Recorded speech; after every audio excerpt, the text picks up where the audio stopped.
साथियों नमस्कार। साथियों, आज वीडियो में हम दो महत्वपूर्ण मुद्दों पर बात करेंगे। एक तो देखिए कि जो आंसर की आई है उसमें कई अभ्यर्थी है वो याचिका लगाने की तैयारी कर रहे हैं, उनके कुछ प्रश्न है। बिल्कुल देखिए, इसमें आप किसी को सही गलत नहीं कह सकते। उनको अगर सही नहीं लगता तो वो उनके पास प्रूफ है, तो वो इसी के लिए याचिका याचिका दायर कर रहे हैं, तो वो अपना प्रयास कर रहे हैं। तो कुछ प्रश्न ऐसे हैं जिन पर याचिका लग। एक दूसरा मुद्दा है कि एक ही दिन में अब 4-5 फरवरी को परीक्षा आई है। ये बात तय हो चुकी है कि 4-5 फरवरी को परीक्षा होगी, परंतु ये किस प्रकार होगी? क्योंकि अगर एक दिन लेवल 1 की माने, एक दिन लेवल 2 की माने, तो जो अभ्यर्थी सामाजिक से वैलिड है सेकंड लेवल में, एसएसटी से वैलिड है, इंग्लिश से वैलिड है, हिंदी से वैलिड है, मतलब जो दो दो सब्जेक्ट बन रहे हैं जिनके, तो वो किस प्रकार से परीक्षा दे पाएंगे? क्या यदि भी इसमें कोई स्पष्ट नहीं किया है, पता नहीं इनकी मतलब क्या योजना है कि इस प्रकार के एक आदमी एक ही परीक्षा दे पाएगा, एक अभ्यर्थी एक ही परीक्षा के लिए अवसर दे जाएगा, तो साथियों ये थोड़ा सही नहीं होगा। क्योंकि आपने देखा होगा 2015 की रीट, 2018 की रीट, इन सब में जिनकी इंग्लिश थी उन्होंने इंग्लिश से भी आवेदन किया, सामाजिक थी सामाजिक से भी आवेदन किया, विज्ञान थी, फिर अलग से थी, जो भी सब्जेक्ट उनके दो दो बन रहे थे सभी से किए, किसी ने तीन तीन के भी किए होंगे, क्योंकि इसमें एसएसटी के लिए एक सब्जेक्ट ही मांगना है। तो अब देखिए साथियों, इसमें इस प्रकार से ये समझ नहीं आ रहा है एक तो, पर पहले ये देख लेते हैं कि कौन कौन से प्रश्नों पर याचिका लग रही है। तो आपको बता देते हैं कि ये आप देख सकते हैं कि इन प्रश्नों पर हमें किसी ने ये भेजा है कि इस पर याचिका वो लगाने की तैयारी कर रहे हैं। यदि भी जो नंबर है, ज़्यादातर इसमें जो 82+ नंबर हो गए वही ये कार्य कर रहे हैं, वो ये काम अपने लिए कर रहे हैं, क्योंकि उनकी 81 नंबर है जो एकदम आसपास है, जिनका जो किनारे पर रह गए, तो वो ये बिल्कुल अपना प्रयास, आखिरी प्रयास जरूर करेंगे, इसमें कोई दो राय नहीं है। देखिए कौन सा प्रश्न, आपत्ति वाला प्रश्न देखिए, ये फोटो आप देखिए किसने भेजा है हमके।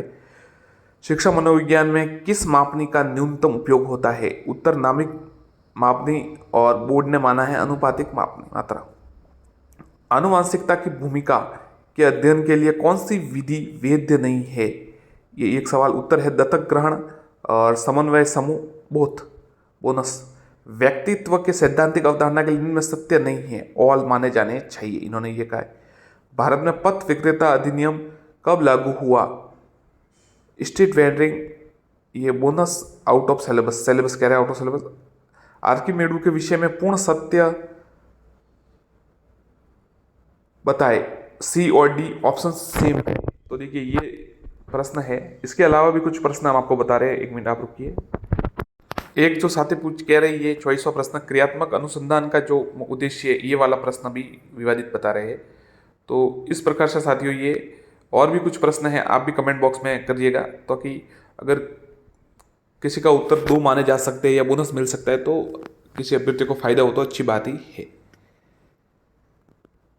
और इसके अतिरिक्त साथियों, जो परीक्षा के दिन वाला मामला है, तो सभी को यही मांग करनी चाहिए कि कम से कम जो जिन सब्जेक्ट बन रहे ग्रेजुएशन में, तो वो जिन्होंने ग्रेजुएशन और रीड में लिया है तो वो सब्जेक्ट से जरूर पास उनको मौका मिलना चाहिए।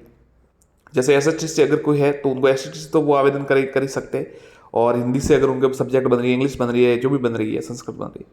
क्योंकि अब हो सकता है देखिए, आप कह सकते हैं कि एक आदमी दो परीक्षा की तैयारी नहीं कर पाएगा, परंतु अवसर आप किसी से नहीं ले सकते। जैसे सेकंड ग्रेड में भी अगर किसी ने दो सब्जेक्ट बन रहे तो वो कर रहे हैं। इंग्लिश, जैसे एमए में आप देख सकते हैं, जो फर्स्ट ग्रेड में किसी ने हिस्ट्री से की, इंग्लिश से की, भले वो एक से तैयारी करे, परंतु परीक्षा वो दोनों को आवेदन करने के लिए दोनों में मौके दिए जाते हैं हमेशा। तो यही हम उम्मीद करते हैं कि सभी को जो दो अवसर दिए जाए, उनको ऐसे चयन करने के लिए नहीं कहा जाए कि आप एक ही दीजिए, ताकि ये सही नहीं रहेगा, क्योंकि इससे अवसर थोड़ा कम हो जाएंगे अभ्यर्थी के।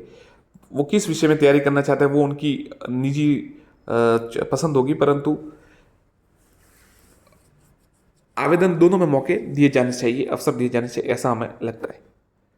इसके अतिरिक्त साथी जो पूछ रहे थे कि जो ये याचिका लगेगी, जैसे याचिका लगने की तैयारी कर रहे हैं बोनस के लिए, इनमें अब जो याचिका लगाते हैं उनको ही ज़्यादा उनको ही लाभ मिलेगा, या सभी को इसमें लाभ मिल सकता है? तो देखिए साथियों, हम आपको बता देते हैं, क्योंकि मामला ऐसा होता है कि स्पष्ट आपको बता देते हैं कैसे। अगर परीक्षा से पूर्व, रिजल्ट से पूर्व ही आ जाए, या फिर जो भर्ती परीक्षा होगी, क्योंकि उसके बाद तो आने का कोई मतलब ही नहीं है, अगर उसके बाद शामिल आपको करके करेगी क्या? जो 4-5 फरवरी है उससे पहले ये रिजल्ट आना चाहिए बोनस का, ताकि अगर आपको बोनस मिले तो आप शामिल हो जाए, पात्रता परीक्षा पास हो जाए।